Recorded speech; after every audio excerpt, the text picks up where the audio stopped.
السلام علیکم ورحمۃ اللہ وبرکاتہ۔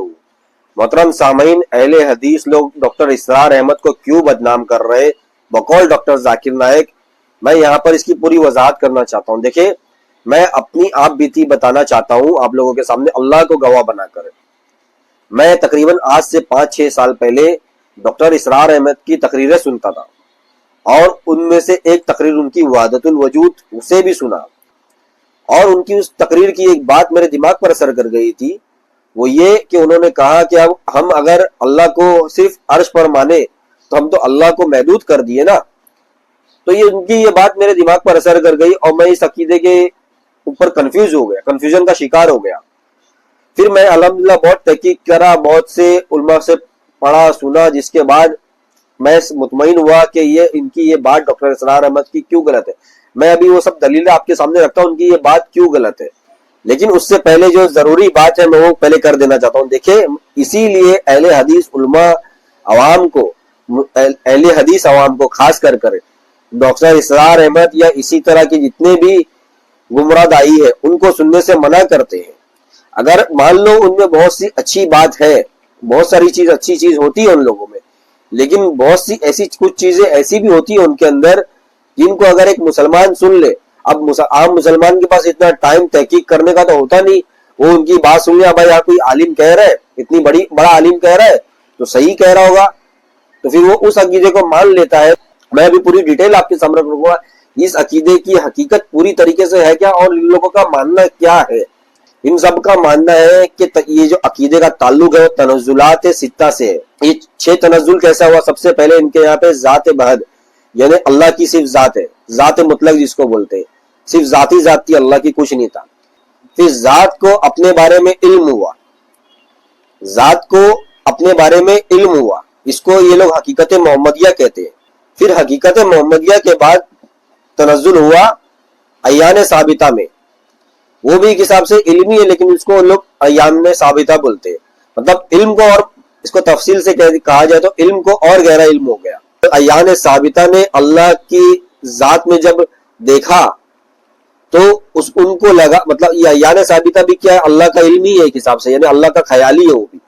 اس نے جب ذات میں دیکھا اللہ کی تو ان کو لگا، اللہ کے علم کو لگا کہ ہاں ہمارا کوئی وجود ہے، یعنی ہم لوگ کو، موجودات کو لگا کہ ہم لوگ کا بھی کوئی وجود ہے۔ مطلب کیا ہے، جتنی بھی موجودات ہے، مخلوقات ہے، یہ سب اللہ کے علم کے اندر ہے، اللہ کا خیال ہے صرف اور صرف، اور کچھ نہیں۔ ان لوگوں کا عقیدہ یہ ہے، وحدت الوجود کا مطلب ان لوگوں کا یہ ہے کہ ہم سب لوگ جو ہے وہ اللہ کے علم کے اندر ہے، ہمارا کوئی حقیقی وجود نہیں ہے فزیکلی، جیسے ہم لوگ بولتے ہیں نا یہ فزیکل، ان لوگوں کا یہ ماننا نہیں، یہ سب لوگوں کا ماننا ہے یہ کوئی حقیقی وجود ہے ہی نہیں، وجود صرف اللہ کا ہے، ہم سب اللہ کے خیال میں ہے، ہم لوگ کا کوئی وجود نہیں ہے۔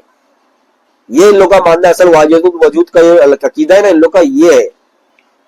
حالانکہ یہ عقیدہ بالکل قرآن و سنت کے خلاف ہے، کسی صحابہ میں آپ کو یہ عقیدہ نہیں ملے گا، نہ ہی تابعین تبع تابعین میں آپ کو اس عقیدے کا وجود ملے گا۔ اب میں ڈاکٹر اسرار احمد نے جو بات کہی تھی نا کہ اللہ محدود ہو جائے گا اگر ہم اللہ کو ہر جگہ نہیں مانے، صرف عرش پر مانے، اس کا میں آپ لوگوں کو اب جواب دیتا ہوں۔ دیکھیں یہ لوگ کیا کرتے ہیں نا، مادی وجود کو اللہ کے وجود کے ساتھ کمپیر کرنے لگتے ہیں۔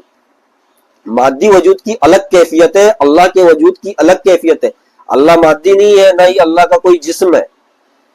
میں اس کی مثال آپ لوگوں کو دے کے سمجھاتا ہوں۔ ہماری جو روح ہے نا، اس کا کوئی جسم نہیں ہے، نہ ہی وہ مادی چیز ہے۔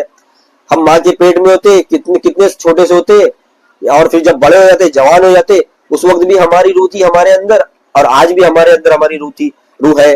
ہم بولیں گے یہاں میری روح ہے تو ہاں ہے، یہاں میری روح ہے، ہاں ہے میری روح یہاں پہ۔ تو ہماری روح کیا بڑی ہوتی گئی جیسے جیسے ہم بڑھتے گئے؟ نہیں، روح کا وجود اتنا ہی ہے۔ تو روح کی کوئی حد بندی نہیں ہوتی ہے کہ وہ اتنے بڑے باڈی کے اندر، جسم کے اندر رہی تو اتنی حد کی ہے، اتنے اندر رہی تو اتنی حد کی، نہیں، اس کی کوئی حد ہے ہی نہیں، کیونکہ وہ مادی جسمانی چیز ہے ہی نہیں نا بھائی۔ تو اللہ تعالیٰ بھی مادی نہیں ہے، نہ ہی اللہ تعالیٰ کا کوئی جسم ہے۔ تو پھر اللہ تعالیٰ کو ہم یہ کیسے کہہ سکتے ہیں کہ بھائی وہ عرش کی حد میں کہہ ہے، اللہ کی یہ حد ہے، جب روح کی کوئی حد نہیں ہوتی۔ دیکھیں اور ایک مثال لے لیجئے، ہم جب جو شہید ہوتا ہے، حدیث میں نا کہ اس کی روح جنت میں ایک سبز رنگ کے پرندے کے اندر ہوتی۔ انسان کی باڈی کی حدود اور سبز رنگ کے باڈی کی حدود میں الگ الگ ڈیفرنس ہے، اس میں بھی ہوتی ہے اور وہی روح اس میں بھی ہوتی ہے۔ تو غیر مادی چیز کی کوئی جب جسم ہے ہی نہیں، تو پھر اس کو ایک مادی سے کمپیئر کرنا کہ ہاں بھائی وہ اس کی بھی حد ہو گئی، ہم اس کو ادھر مانیں گے تو وہ حدود ہو گئی. حدود یہ مادی چیز کے لیے، غیر مادی چیز کے لیے کہاں سے ہم حدود لگا رہے؟ اس کیفیت میں نہیں پڑتے. ہم بس اتنا ایمان لاتے ہیں اللہ عرش کے اوپر ہے، اس کی کیفیت ہمیں نہیں معلوم. یہ حدود لگانا تم مادی چیز سے جب کمپیئر کرو گے تب حدود لگے گی نا. اور مان لو اگر ہر چیز اللہ کے خیال میں ہی ہم سب کا وجود، مطلب ہم سب اللہ کا خیال ہے، تو پھر اللہ سزا کس بات کی دے رہا ہے؟ اپنے ہی خیال کو سزا دے رہا ہے. نعوذ باللہ، اللہ جہنم میں اللہ تعالیٰ ڈالے گا نا. تو اللہ اپنے خیال کو جہنم، اپنے خیال سے ایک چیز کریٹ کر رہا ہے اور اسی کو جہنم میں ڈال رہا ہے. اس کا مطلب کیا ہوا؟ سیدھا یہی ہوا نا، جب ہر چیز اللہ کے خیال میں ہے، اللہ کا علم میں ہمارا سب کا وجود، جنت کا، جہنم کا، فرعون کا، ہر چیز کا وجود اللہ کے خیال میں، تو اللہ سزا کس کو دے رہا ہے؟ اپنے خیال کو دے رہا ہے. ان لوگوں نے یہ سب عقیدہ افلاطون وغیرہ سے لیا ہے. اس کا قرآن اور سنت سے کوئی دور دور تک تعلق نہیں ان عقیدوں کا. آپ پوری صحابہ کی ایک صحابہ کی ہسٹری اٹھا کے پڑھ لیجئے، ایک صحابہ کا عقیدہ پڑھ لیجئے، کسی صحابہ کا آپ کو یہ عقیدہ نہیں ملے گا ہم سب اللہ کے خیال میں، ہمارا کوئی حقیقی وجود نہیں ہے. ان لوگوں کا جو کلمہ ہے نا، ان لوگوں کا وحدت الوجود کا کلمہ ہے لا موجود الا اللہ. مسلمانوں کا کلمہ کیا ہے؟ لا الہ الا اللہ. لیکن ان لوگوں کا کہنا ہے لا موجود الا اللہ، یعنی کوئی وجود ہے ہی نہیں. وجود کس کا ہے؟ صرف اللہ کا وجود ہے. ہمارا، اس کا، کرسی کا، میرا کوئی وجود ہے ہی نہیں. وجود صرف اللہ ہے. کہ مسلمانوں کا کبھی یہ کلمہ نہیں رہا. مسلمانوں کا کلمہ کیا ہے؟ لا الہ الا اللہ. تو یہی وجہ ہے اہل حدیث علماء ان مقرروں کی تقریر سننے سے عوام کو منع کرتے. ابھی ہر انسان کے پاس اتنا ٹائم نہیں ہوتا ہے بھائی کہ وہ کسی سے کچھ سن لے، کوئی عالم سے اس کی پوری تحقیق کرتے بیٹھے. ایک عام شخص کے پاس اتنا ٹائم نہیں ہوتا. وہ بھی اس عقیدے کا، وہ اس عقیدے کی طرف چلا جائے گا، اس عقیدے کو رکھ لے گا جو صحابہ کے عقیدے کے خلاف عقیدہ ہے.